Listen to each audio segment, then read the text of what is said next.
Welcome back to Informed in 10, where we explore the topics shaping sport, supplements, and athlete protection. Today, we're looking at the evolving world of athlete endorsements and brand partnerships. As athletes become more selective about the brands they align themselves with, trust, transparency, and credibility are becoming increasingly important factors in the decision-making process. On today's episode, Paul Klinger, Informed's Head of Innovation and Global Market Development, will be speaking with Tuan, founder of PlayersOnly.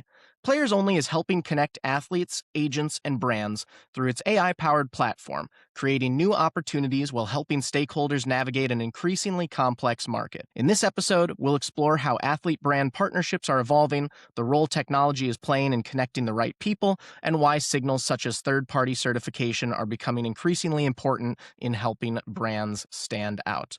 That being said, Paul, I will hand things over to you.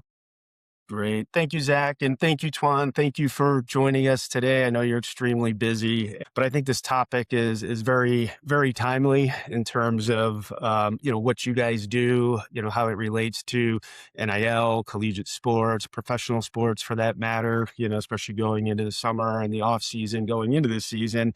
But before we get started into our questions, maybe you just tell us a little bit about the concept behind PlayersOnly, when it got its start, how it got its start, how the platform works for teams, athletes, agents, brands. I mean, it's quite a mouthful, but maybe you can set the scene and just kind of tell us a little bit about where you came from and where it's at now, and where it's going. Thanks for having me. Really appreciate it. Yeah, we started Players Only a few years back. One of the pain points we were solving was athlete recruitment. There was no central place for parents or young athletes to connect with coaches. So what we did was we built a mobile app and we curated the list of coaches across Division I all the way down to JUCO. So parents and athletes found the information that they needed at their fingertips and made the process of connecting with coaches more seamless. And a few years later, we started getting feedback from coaches. We realized there was a huge opportunity, especially with name, image, and likeness opening up about 5 years ago. The more pain point was building a sports community. The community consisting of parents, coaches, teams, brands, and anything under the ceiling per se. And especially with name, image, and likeness, it's becoming very important that these coaches and agents and athletes connect with the right partnerships. And how we do that is with our AI tools. So one of the tools we have is AI. What we do is we actually analyze the athlete's profile, have it be on social media such as IG or TikTok, and we help the brand see if it's a good brand fit for them. Does the content resonate with the brand? Is it the right demographic? So we take something that could take weeks to analyze. We do it in a matter of minutes for them. So those are the things where we're at now in terms of making that connection. Yeah, I mean, that sounds amazing. Obviously the platform's connecting the athletes, the coaches, and the brands. And, speaking from a brand standpoint, that's a huge part of their marketing, obviously, is working with athletes, endorsements. And it could be everything from paid endorsements to product endorsements, depending on, the athlete. But that's always been a challenge, is trying to connect those. And for brands to go out there and actually find the right athlete that fits the demographic. You kind of touched it a little bit about, kind of viewing their profiles. How does PlayersOnly help the brands maximize those opportunities and actually help them find them? How do you connect the profiles to the brands? How does that work? Well, we have a marketplace for the brand. So athletes would come in, find a brand that fits what they feel that a good partnership is. And it's a meaningful connection. So the parties get connected. Now it's figuring out if it's a good fit. So it's a marketplace for brands and athletes to come and actually make that meaningful connection. Okay. Yeah. So Yeah. brands can actually go view the profiles. They can type in what they're looking for, their demographic, the sport, and then it pulls up the list of the athletes. Is that how that works? Yeah, it's more of instead of like a filtering system, it's more like an Okay. AI prompt. Let's say you're looking for a Division I athlete, and what it will do, it will pull up that list of athletes that you could connect with, and then you connect with the athletes that way, as opposed to like a card of an athlete. You just click, and it's kind of you're trying to lost there. Is it a good fit? So we actually provide the data for the brands right there. So typically, how it works now without our technology is an athlete or a brand will reach out on DM. So that conversation is long-winded. It could take weeks to get a Okay. media kit, analyze if it's a good fit. Is it on brand? What are the Mhm. data? What's the demographic? We can get that to brands instantly, as opposed to taking the resources for a week to get that information. Okay, great. How do the brands access that information? How do they have to create a login? How do they access it? How do they get there? Yeah, they get into Players Only AI, and then they just log in, and there's a dashboard called Insights, and then get start searching for athletes for Okay, that. Yeah. perfect, perfect. From the informed sport business, from working together in our partnership, we work with brands across the globe. We work with, around 700 brands, 6,000, 7,000 products. Many brands are looking to sell into the US. Um, how does the platform connect those athletes for brands within those new markets? How does that? Obviously, it's a huge advantage. So if you are marketing here, you may not know who the athletes are, but what advantage or what advantage do the international brands selling into this market have with this? The greatest thing is what we've heard from brands is one of the major pain points for them is endorsing athletes and not being able to measure the return on investment. So we endorse an athlete. Okay, we got impressions. Does it really get us products off the shelf? Are we getting a sale off of it? Those are the type of return on investments. And what we did was we listened to not only the NIL directors, their agents, and the athletes, but we also listened to the brands as well. How do we make the partnership more robust for both sides? And what we've created is a technology. If an international brand wanted to come on, our platform has the ability to sync with their current e-commerce platforms. So essentially, we pull their SKUs onto our platform, and the athletes, agents, and NIL directors have the ability for their athletes to create micro shops.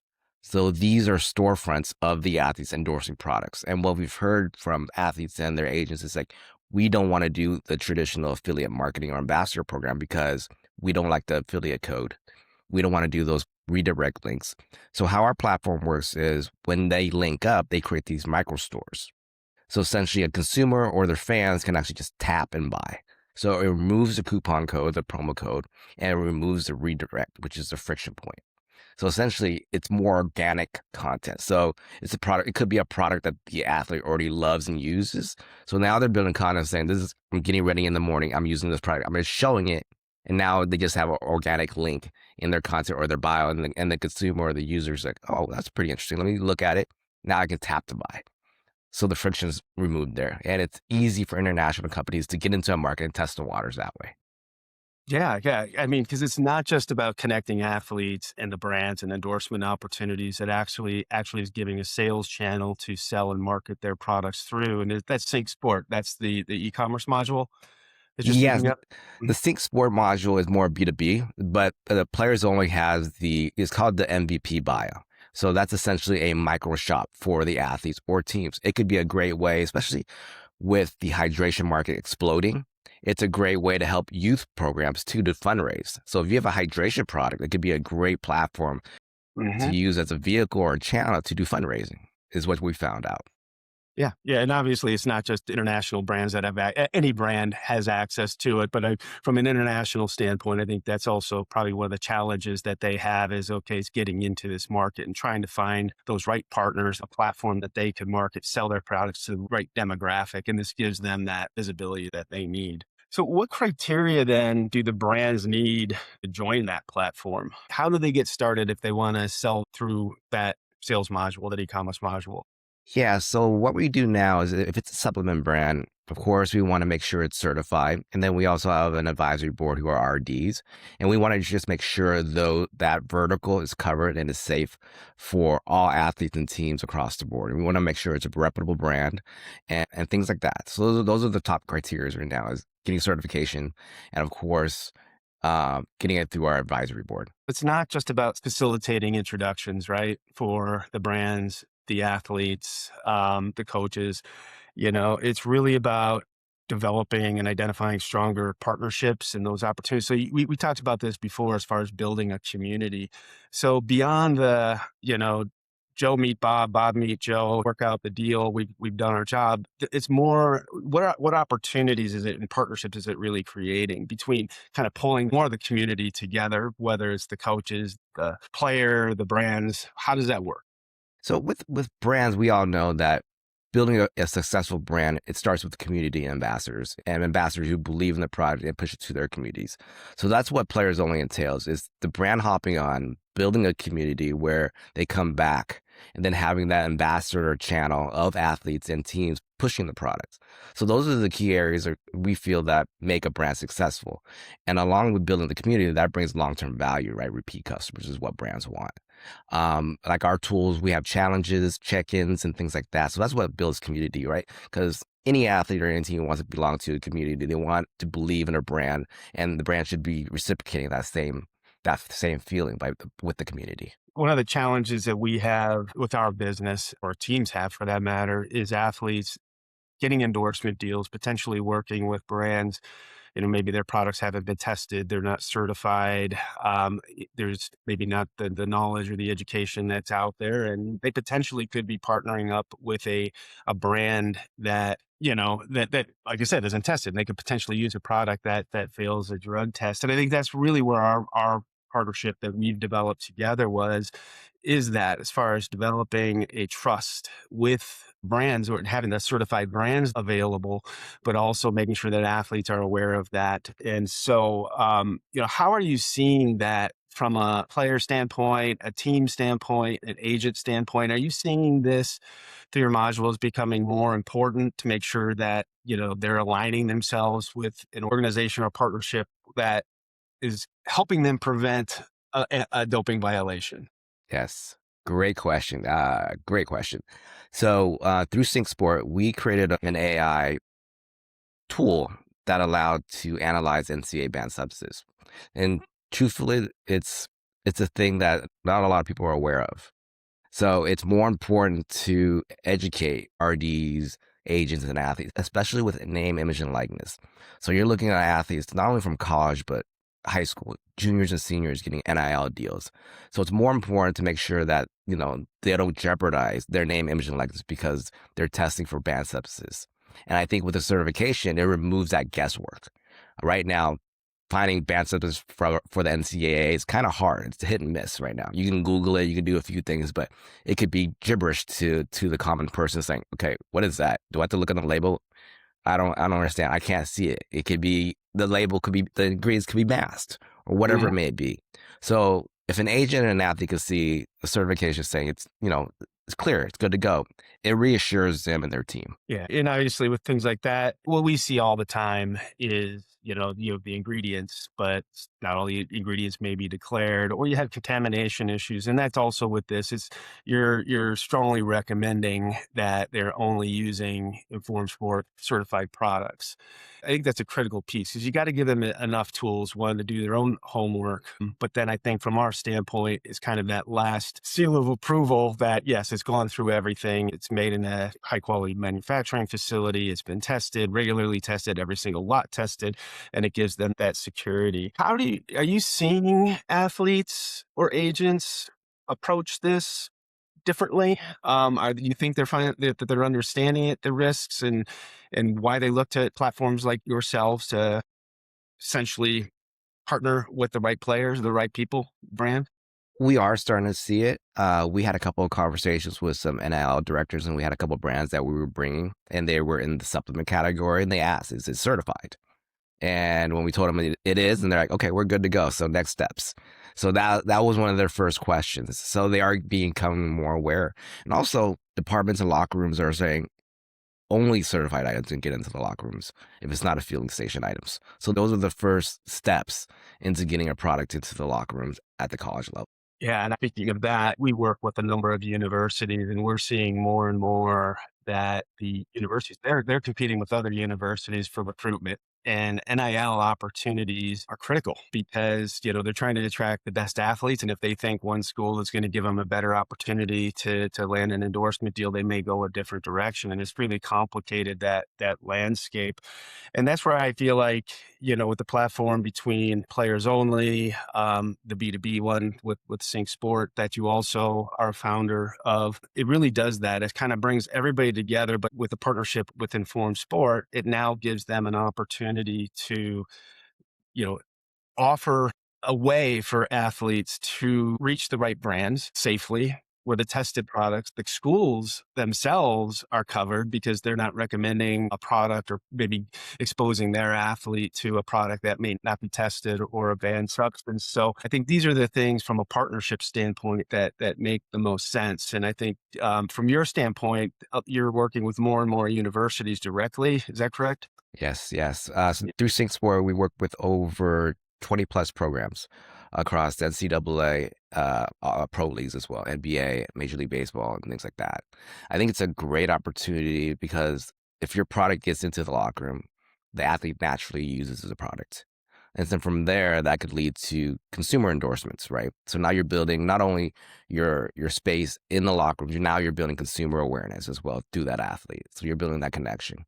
And that starts with getting certified with the product, getting to the locker room.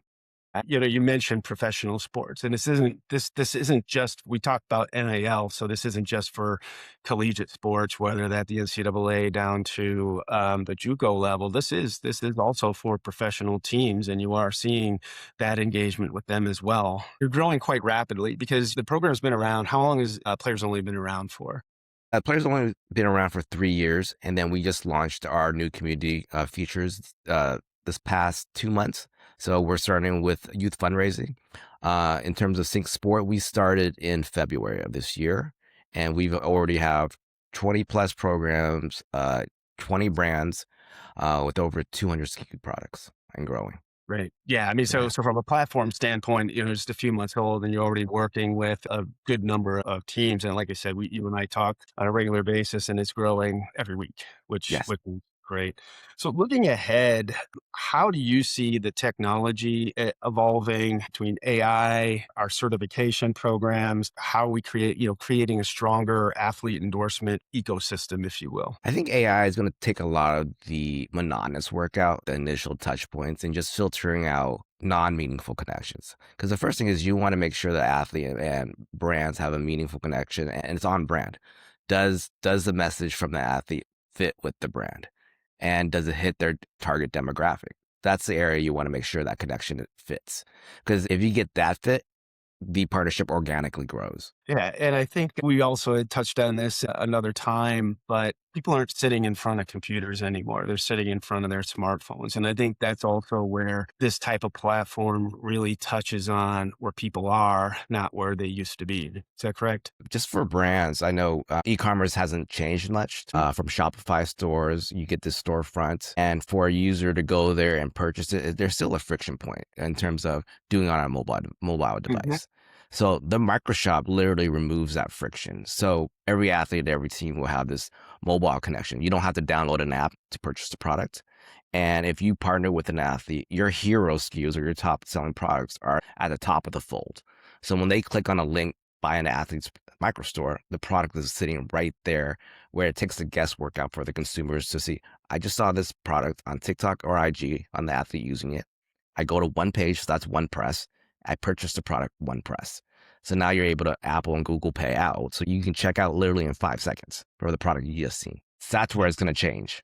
Yeah, just removing all the steps, all the pain points, and just making it as seamless and quick as possible, where everything is pretty much housed in one spot, so you're not jumping all over the place. Exactly. And it's an organic flow. So the athlete's not really pushing the product. They're using a product that they truly love, right? In their daily routine.